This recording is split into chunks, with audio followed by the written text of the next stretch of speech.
আসসালামু আলাইকুম রহমতুল্লাহি ওবরকাতুহু। সম্মানিত দর্শক, সম্প্রতি একটি ভিডিও করেছি আমেরিকা নিয়ে। আমেরিকা পরাজিত। সেখানে আমেরিকা পরাজিত হওয়ার পরে বাংলাদেশের অবস্থা কী হবে, আমেরিকার অবস্থা কী হবে এবং মধ্যপ্রাচ্যের অবস্থা কী হবে, এটা নিয়ে একটা মোটামুটি ধারণা দেওয়ার চেষ্টা করেছি। এখন যে বিষয়টি নিয়ে আলোচনা করব, ইরান বিজয়ী। তো ইরান যে বিজয়ী হলো বা বিজয়ী হবে, এর ফলে মধ্যপ্রাচ্য, মুসলিম বিশ্ব এবং বাংলাদেশের ক্ষেত্রে কী ব্যাপক এবং আমূল পরিবর্তন আমরা দেখতে পাব, এই বিষয়গুলো নিয়ে আলোচনা করব। প্রথমত বলে নিই যে পারস্য এরকম একটি দেশ, যে দেশের ভাষা, শিল্প, সাহিত্য, সংস্কৃতি সারা দুনিয়ার মধ্যে অনন্য। তাদের যে ধ্রুপদী সঙ্গীত রয়েছে, ক্লাসিক্যাল মিউজিক রয়েছে, পৃথিবীতে এর সঙ্গে আর কোনো সঙ্গীতের তুলনা করা যায় না। যেমন ভারতে উস্তাদ আলাউদ্দিন খাঁ, তারপর আয়েত আলী খান, তারপর আকবর আলী খান, পণ্ডিত রবিশঙ্কর, কিংবা ধ্রুপদী যে ক্লাসিক্যাল যে ড্যান্স, সেখানে উদয়শঙ্কর, বীর্য মহারাজ, মানে এই যুগের আদি যুগে যদি যান, সে তানসেন থেকে শুরু করে আরও অনেককে আপনি পাবেন। তো সেদিক থেকে যদি আপনি ইউরোপে যান, তাহলে আপনি সেখানে বিটোভেনকে পাবেন ক্লাসিক্যাল মিউজিকে। তো সেই বিটোভেন বা ভারতের যে ধ্রুপদী সঙ্গীত, এর চাইতেও বহু গুণে পারস্য ধ্রুপদী সঙ্গীত সারা পৃথিবীর সঙ্গীতের রুট। মানব সভ্যতায় যে আর্য সভ্যতা বলা হয়, যেখান থেকে শুরু, আমরা যেমন ব্যাবিলিয়ন সভ্যতা বলি, আশেরীয় সভ্যতা বলি, এই সভ্যতাটার যে আদি উৎস, সেটা পারস্য থেকে। এমনকি এই যে আমরা পাহাড়ে আশ্চর্য রকম কিছু ছাগল দেখি, পাহাড় বেয়ে বেয়ে ওঠে, এই যে জাগ্রস পর্বতমালাতে যে ছাগল, পৃথিবীর প্রথম ছাগল যে প্রজাতিটি, এটি পারস্য থেকে তৈরি হয়েছে। এর আগে পৃথিবীতে কোথাও ছাগল ছিল না, সেই পাহাড়ি ছাগল, বন্য ছাগল। রাজনীতি যদি ধরেন, পৃথিবীতে রাজনীতিটা শুরু হয়েছে পারস্য থেকে। পারস্যের আগে পৃথিবীতে কোনো রাজনীতি ছিল না। রাজনীতি মানে রাজনীতি, রাজা, রাজ্য, এটা পারস্য থেকে first. Not Europe, not Africa, not Arab, not India, পারস্য। এরপরে আরো বড় রাজ্য মানে সাম্রাজ্য, যেটাকে বলা হয় ডাইনেস্টি, সেটাও পারস্য থেকে শুরু। এরপরে যে সকল লাক্সারি রয়েছে, কমফোর্ট, লাক্সারি, এর সবই পারস্য থেকে।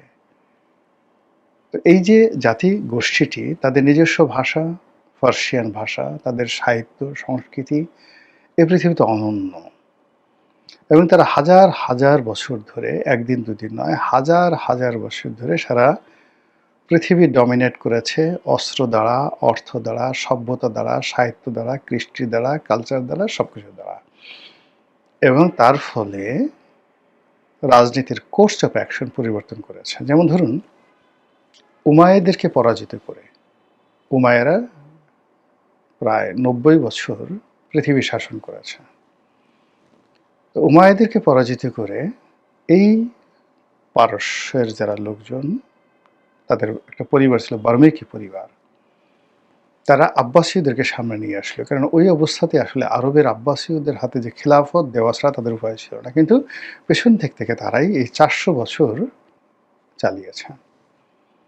পরবর্তীতে যখন খলিফারা বাড়াবাড়ি করলো এবং শিয়া সুন্নি নিয়ে বাড়াবাড়ি হলো, এর কারণ হলো শাসকরা ছিলেন সুন্নি, তারপর সেই যে জনগণের একটা বিরাট অংশ সুন্নি ছিলেন, কিন্তু প্রধানমন্ত্রী এবং আমির উমরা যারা, তাদের একটা বিরাট অংশ ছিলেন শিয়া।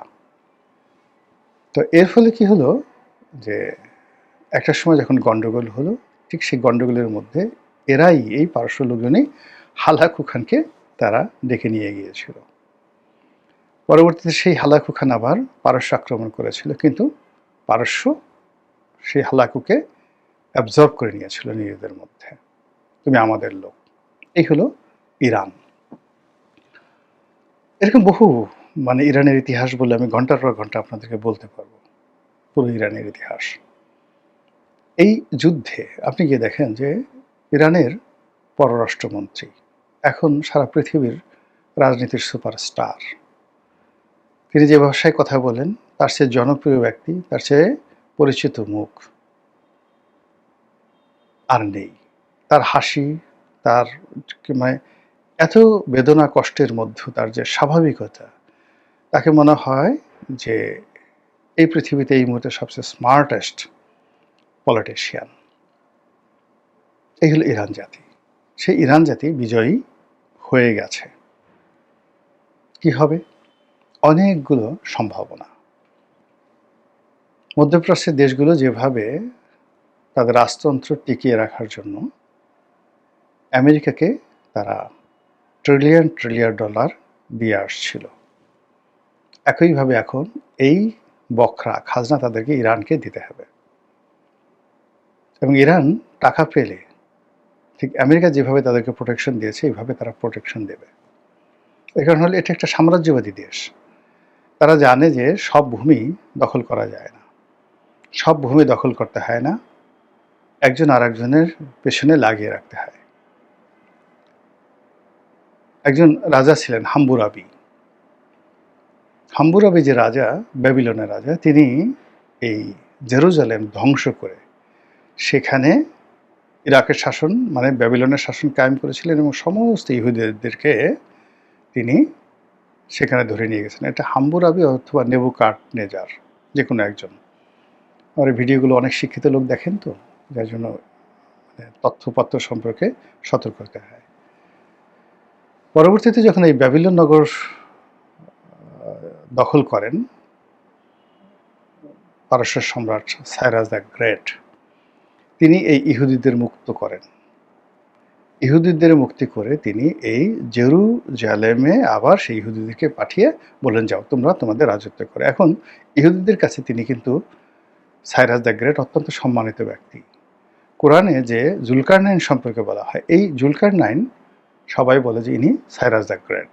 তো বোঝার চেষ্টা করুন, দিস ইজ ইরানিয়ান কালচার। তারা জানে যে কী করে কোন দেশ কীভাবে চালাতে হয়। ফলে আরবদের মধ্যে এখন রীতিমতো কান্নার রোল পড়ে গেছে যে আরব বসন্ত হয়ে যেতে পারে, সবাই গণতন্ত্রের জন্য রাস্তায় নেমে আসে। কিন্তু এই কাজটি ইরান করবে না। ইরান টাকা চাইবে, ক্ষতিপূরণ চাইবে, আনুগত্য চাইবে, এবং সেটা আরব দেশগুলো দিবে, এতে কোনো সন্দেহ নেই। ফলে আমরা যেইভাবে ভয় পাচ্ছি আরবের অস্তিত্ব নিয়ে, সেটা হবে না। দ্বিতীয়ত হলো গ্লোবাল যে তেলের মার্কেটটি, সেই তেলের মার্কেটটি অনেকটা স্ট্যাবল হবে। অনেকটা স্ট্যাবল হবে। ভেনেজুয়েলা থেকে শুরু করে ইউরোপের এবং আমেরিকার, ল্যাটিন আমেরিকার যে সকল দেশ প্রচুর তেল রয়েছে, রাশিয়া সহ, এখানে রাশিয়ার একটা সমতা ভিত্তিতে, এখন যেমন ধরুন ফ্রান্সের সাথে ইংল্যান্ডের একটা সম্পর্ক রয়েছে, জার্মানির সঙ্গে যেভাবে ইটালির একটা সম্পর্ক রয়েছে, যারা একটা সময় যুদ্ধ করেছে পরস্পরের বিরুদ্ধে, তদ্রূপ রাশিয়ার সঙ্গে ইরানের একটা ভালো বন্ধুত্বপূর্ণ সম্পর্ক তৈরি হবে, এবং এই সঙ্গে রাশিয়া, ইরান এবং পাকিস্তান একটা ভালো সম্পর্ক হবে। অথবা ইরান, চীন, রাশিয়া, উত্তর কোরিয়া, একটা ভালো বলয় তৈরি হবে। এবং মুসলমান বিশ্ব সারা দুনিয়াতে যেভাবে গত 100 বছর ধরে লাঞ্ছিত অপমানিত হচ্ছে, ইরানের এই বিজয়ের ফলে উত্তর কোরিয়া, দক্ষিণ কোরিয়া, জাপান, ফিলিপিন্স, এই সকল রাষ্ট্রগুলো সহ রাশিয়ার ভিতরে যে মুসলিম কান্ট্রিগুলো রয়েছে, এইগুলো সব একত্র হয়ে যাবে, এবং তারা আমেরিকাকে ঘোড়ার ডিম পাত্তাই দেবে না। এমনকি রাশিয়া এবং ইরানের সাথে বন্ধুত্ব করার জন্য অস্ট্রেলিয়া, কানাডা এবং ইংল্যান্ড রীতিমতো লাইন দেবে। এর বাইরে যেটি হবে সেটি হলো শিয়াইজম। শিয়াইজম সারা পৃথিবীতে শক্তিমত্তা অর্জন করবে। আমাদের দেশে যে সকল সুন্নি আলেম ওলামা রয়েছেন তারা বিপদে পড়বেন।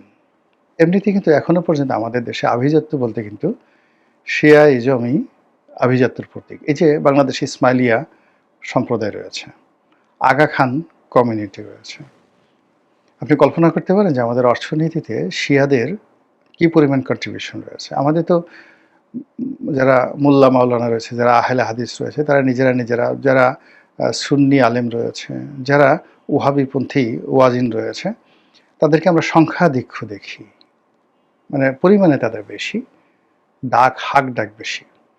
কিন্তু এই বাংলাদেশে যারা শিয়া কমিউনিটি রয়েছেন, তাদের অর্থনৈতিক ভিত্তি, তাদের আভিজাত্য এবং তাদের শিক্ষা দীক্ষার যে পর্যায়, এটা কল্পনা করতে পারবে না। যদি একটু আন্দাজ করতে চান, বসুন্ধরাতে যে ওদের একটা স্কুল আছে আগা খান একাডেমি বা আগা খান স্কুল, একটু দেখে আসেন যে ওখানে কারা পড়ে, কোন লেভেলের লেখাপড়া হয়, এবং ওখান থেকে যারা পাশ করে তারা পরবর্তী কিভাবে ক্যারিয়ার গঠন করে, জাস্ট একটু দেখে আসেন। তো এই যে শিয়া কমিউনিটি, পুরনো ঢাকাতে শিয়া কমিউনিটি রয়েছে, পুরানা পল্টন রয়েছে, এখন ওদের সমস্ত কিছু চলে গেছে গুলশান, বনানী, বারিধারা এবং যাকে বলা হয় বসুন্ধরাতে। তো এই যে কমিউনিটিটি, এই কমিউনিটিটির সঙ্গে ইরানের যে সম্পর্ক, সেই সম্পর্কটা আরও বাড়বে এবং আমাদের দেশে এই শিয়া মতবাদ যে আছে সেই মতবাদের জনপ্রিয়তা বাড়তে থাকবে। এবং আপনি অবাক হয়ে যাবেন যে আমাদের এই দেশে যখন ইসলামী এলো, বহু বছর, শত শত বছর কিন্তু আমরা সবাই শিয়া মতাবলম্বী ছিলাম।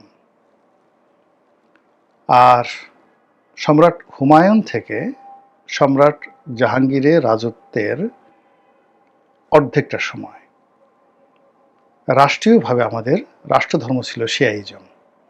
মানে যখন আসছে আমাদের দেশে যে সকল অলিয়াল্লাহ গাউস কুতুব আসছে, এরা তো সবাই পারস্যের লোক, সবাই শিয়া অধ্যুষিত মানে এলাকার লোকজন।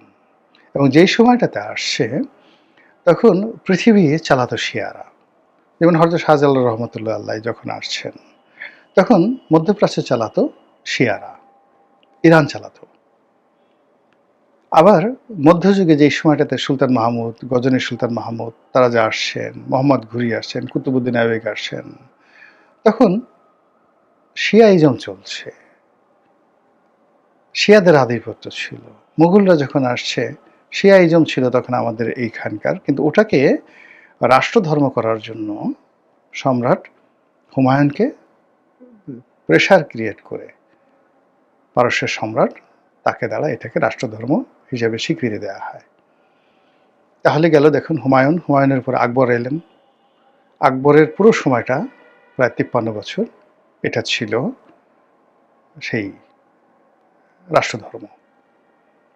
তারপর হুমায়ুনের পরে যে 5 বছর ছিলেন